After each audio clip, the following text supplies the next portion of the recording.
One Question is designed to give subscribers valuable insights on how executive leaders in college athletics think about key issues on their respective campuses, in their departments, or within their leagues and conferences.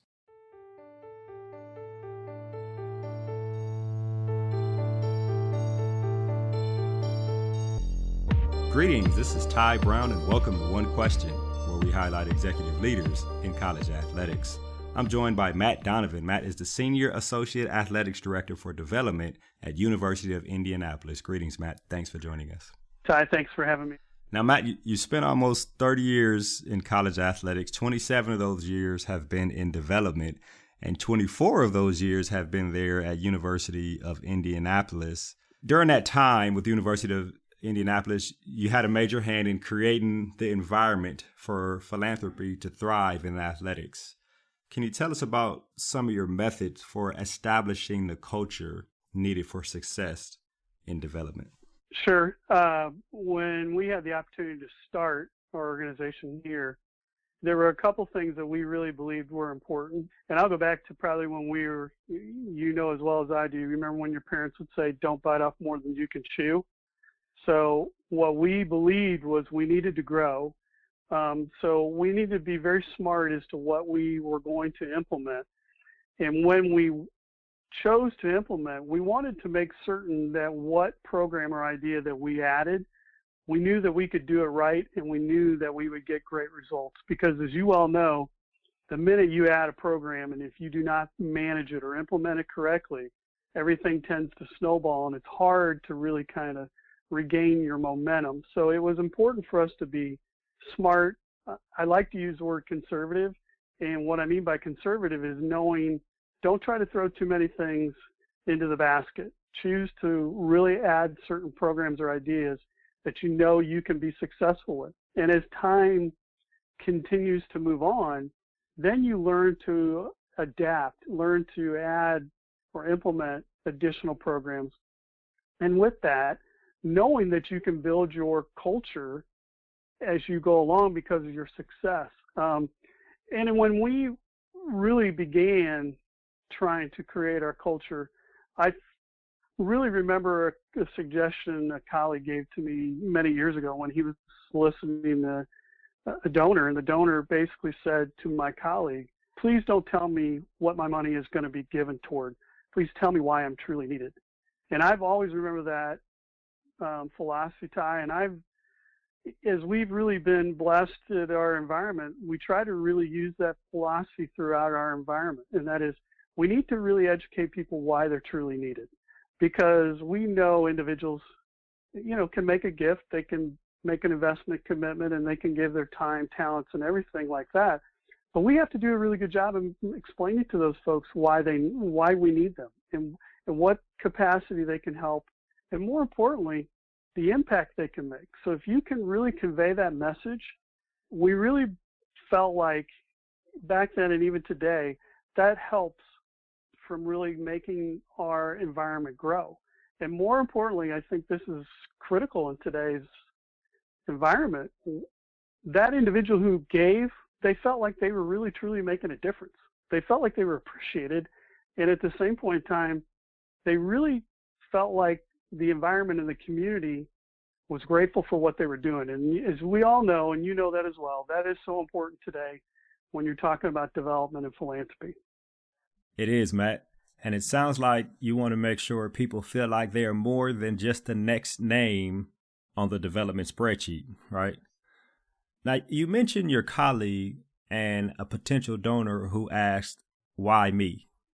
What was your colleague's response to that question?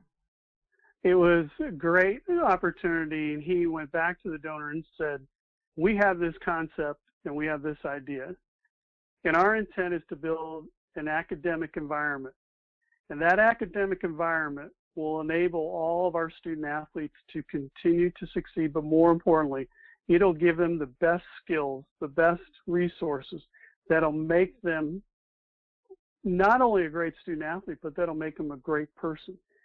And you understand the value of why this project is needed, and your commitment will truly not only bring this project to fruition, it's going to send a statement to our community how important academics, athletics, and more importantly, preparing people for what the next chapter in their life will be like.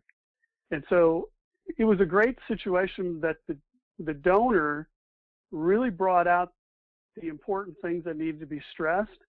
And at the same point in time, as development officers, you really think back as to how do we paint this picture of how important their involvement and investment truly is. And I've remembered that for a long period of time. And I really, like coach, you're always preparing.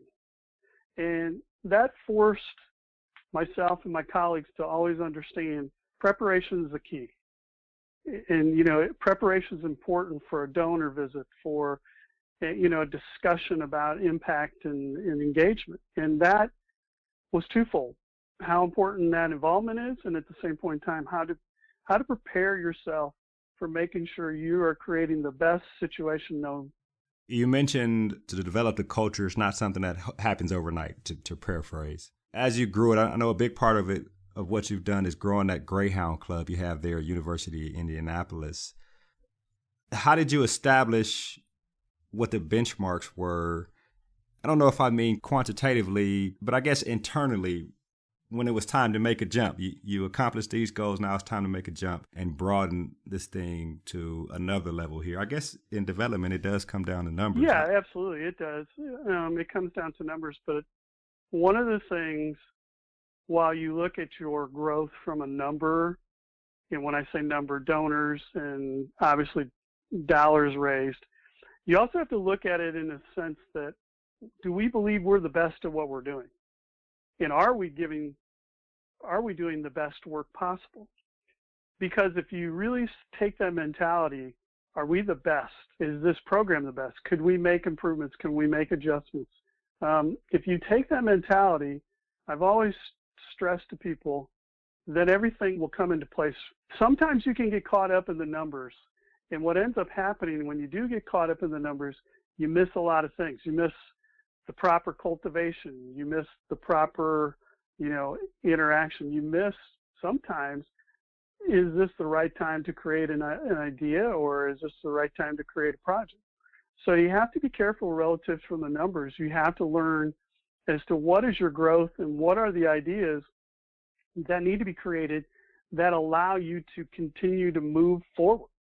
And at that time, when you really are trying to make the progress, or as I would like to say, growth, is it the right decision? Is it the right approach? Is it the right program? Because if you take that approach and mentality, Ty, that's what, you're reaching success, and you're gaining momentum. So you have to be careful about numbers, but you have to look at yourself and say, are we the best at what we're doing? And that is a great motivator in a community as well as a culture, because when you go back and you say to your department and your colleagues, do we believe we just put the best effort on this event or project, whatever, you're asking those people to think big picture. And you're asking them to really put some big picture mentality into place. And that really, here's the thing that's really critical. You're getting their best effort and you're getting their best commitment. So when you're really developing, yeah, sure, you're looking at, have we reached $5 million? Have we reached $10 million? But along those lines, what's underneath those dollars?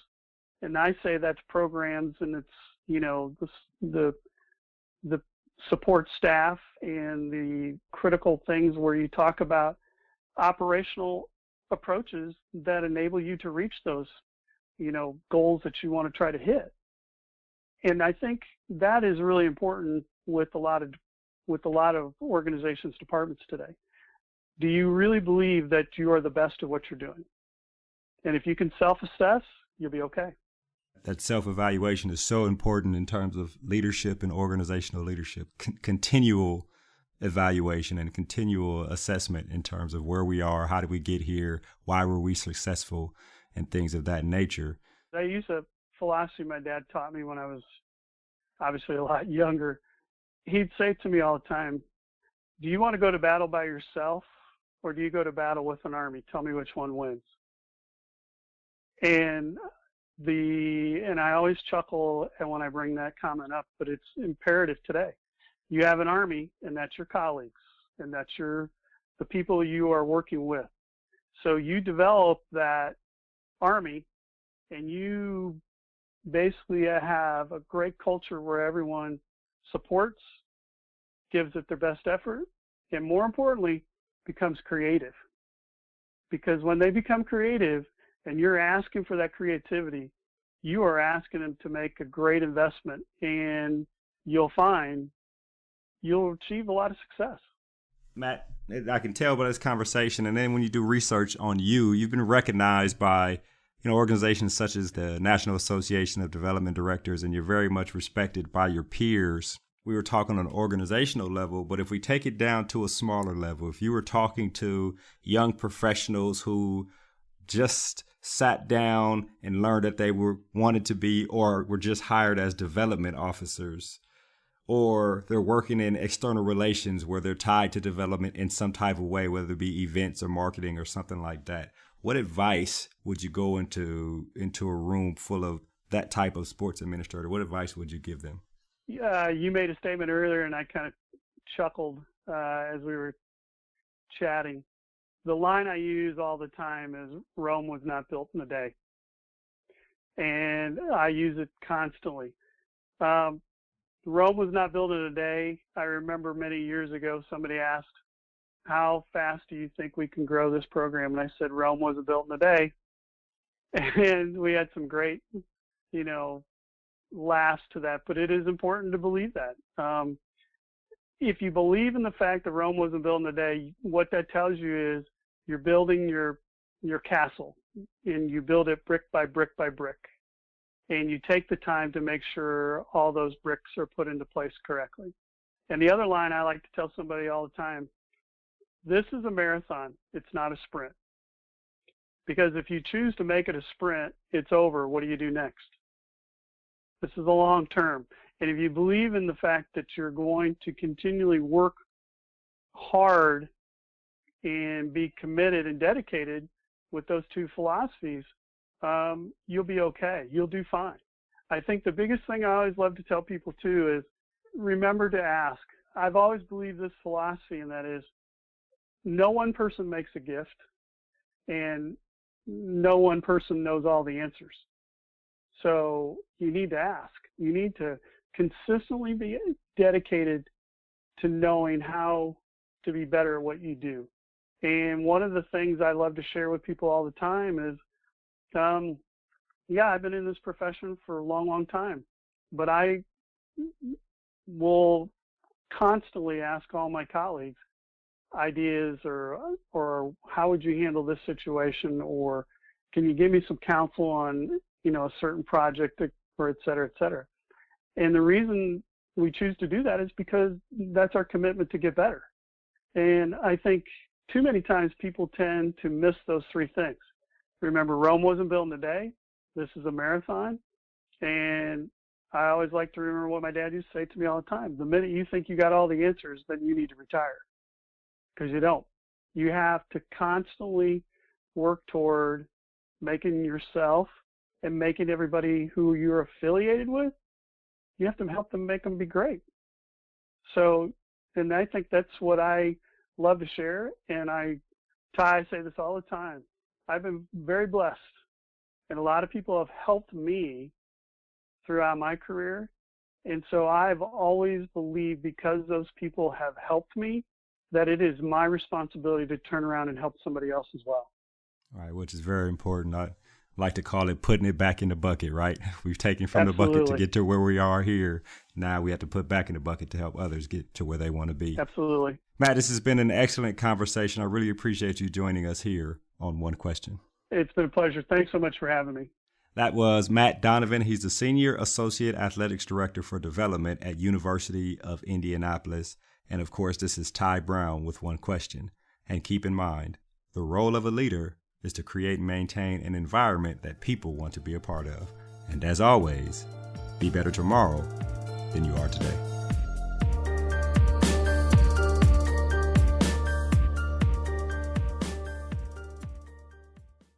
This episode of One Question is produced by Spades Media Group, solving problems using creative leadership.